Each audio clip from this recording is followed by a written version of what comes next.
ದೀಪಾವಳಿ ಸಂಭ್ರಮ ಎಲ್ಲೆಡೆ ಮನೆ ಮಾಡಿದ್ದು ಅಬಾಲವೃತರಾದಿಯಾಗಿ ಬೆಳ್ಳಂಬೆಳಗೆದ್ದು ಶುಚಿರ್ಭೂತರಾಗಿ ಮನೆ ಸುತ್ತೆಲ್ಲ ಹಣತೆ ಬೆಳಗಿ ಪೂಜೆ ಮಾಡಿ ವಿವಿಧ ಸಿಹಿ ತಿನಿಸುಗಳನ್ನು ಹಂಚಿಕೊಂಡು ಸಂಭ್ರಮಿಸಿ ವಿವಿಧ ಸುಡುಮದ್ದುಗಳನ್ನ ಸಿಡಿಸಿ ಬೆಳಕಿನ ಚಿತ್ತಾರಕ್ಕೆ ಮಕ್ಕಳೆಲ್ಲ ಸಂತಸಪಟ್ಟರು.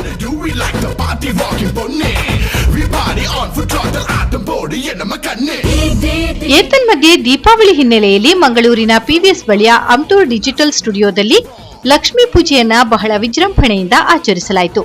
ಈ ಸಂದರ್ಭ ಸ್ಟುಡಿಯೋ ಮಾಲಕ ಭಾಸ್ಕರ್ ಅಮ್ಟೂರ್ ಹಾಗೂ ಕುಟುಂಬ, ಮಾಜಿ ಸಚಿವ ಕೃಷ್ಣಾಚೆ ಪಾಲೆಮಾರ್, ಮಂಜುನಾಥ್ ನಿಸರ್ಗ ಮತ್ತಿತರರು ಉಪಸ್ಥಿತರಿದ್ದರು.